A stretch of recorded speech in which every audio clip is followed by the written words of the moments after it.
De l'Évangile de Jésus-Christ selon saint Luc. Chapitre 24, versets 35 à 48.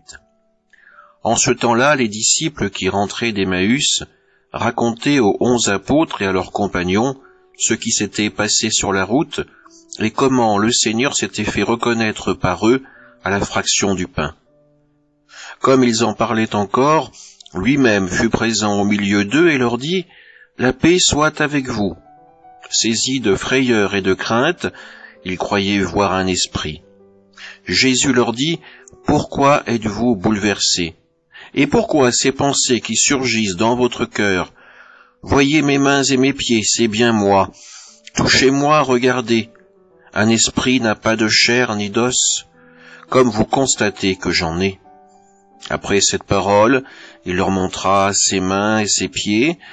Dans leur joie, ils n'osaient pas encore y croire et restaient saisis d'étonnement.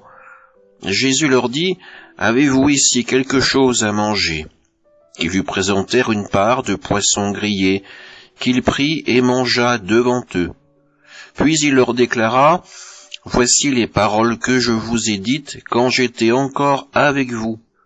Il faut que s'accomplisse tout ce qui a été écrit à mon sujet dans la loi de Moïse, les prophètes et les psaumes. » Alors, il ouvrit leur intelligence à la compréhension des Écritures.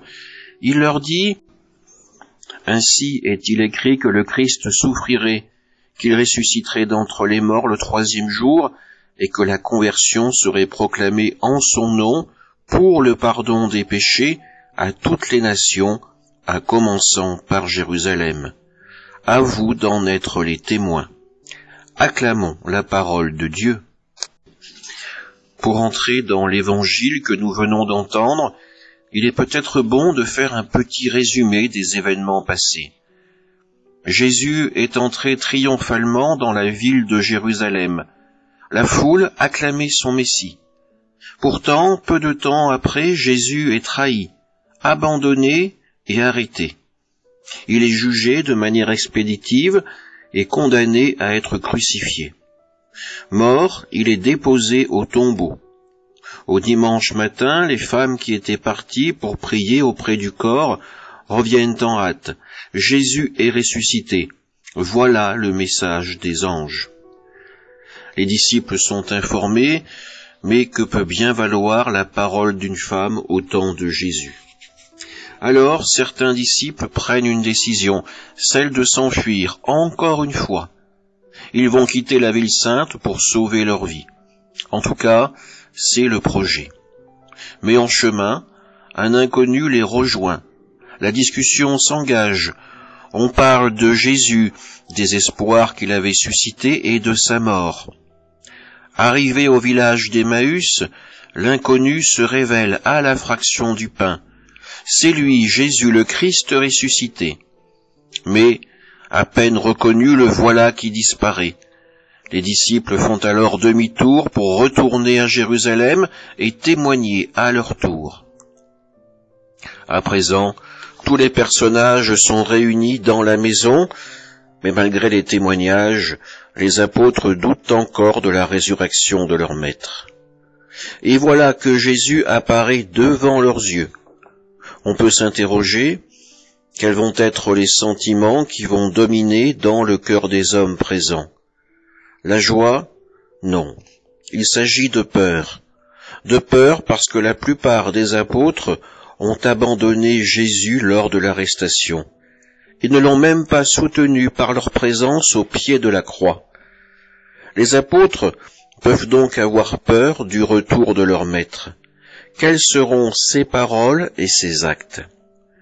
Pour essayer de comprendre cela à notre petite échelle, nous pouvons penser à toutes les fois que nous avons quitté quelqu'un suite à une dispute.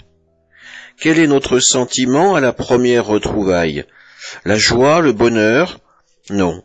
Mais bien souvent, une petite ou grande inquiétude qui accompagne une question: comment ça va se passer? Ce qui est valable dans un environnement professionnel, familial, l'est aussi dans cet évangile. Jésus va-t-il les maudire? Non. Comme vous l'avez entendu, il prononce ces mots: « La paix soit avec vous ». Il va même plus loin en rajoutant « Pourquoi êtes-vous bouleversés ?» La peur disparaît alors des cœurs, mais pas l'incrédulité.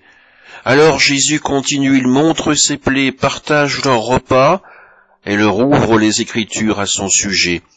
Il se révèle pleinement à eux comme le ressuscité, comme le Fils de Dieu. Dans cet évangile, nous le voyons, Jésus n'est pas venu pour condamner, pour faire des reproches.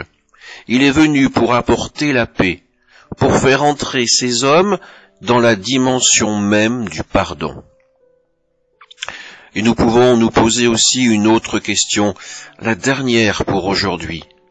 Qu'est-ce que je fais de ce cadeau du Christ ? Est-ce que je préfère rester dans le non-dit, dans le reproche, dans la colère, dans ce qui va gangréner ma vie et ma relation avec l'autre, ou est-ce que j'ai le courage de me tourner vers l'autre pour vivre aussi cette dimension de la miséricorde et de la paix ? Ce qui est valable dans la relation que nous avons avec le Christ l'est aussi dans notre relation avec les autres. Jésus nous montre la voie, la seule qui conduit à la vie éternelle, celle de la vérité et de l'amour. À présent, c'est à nous qu'il appartient de répondre à son invitation, en étant soit des artisans de vérité, même si c'est dur, en étant des artisans de paix, en étant des enfants de Dieu. Amen.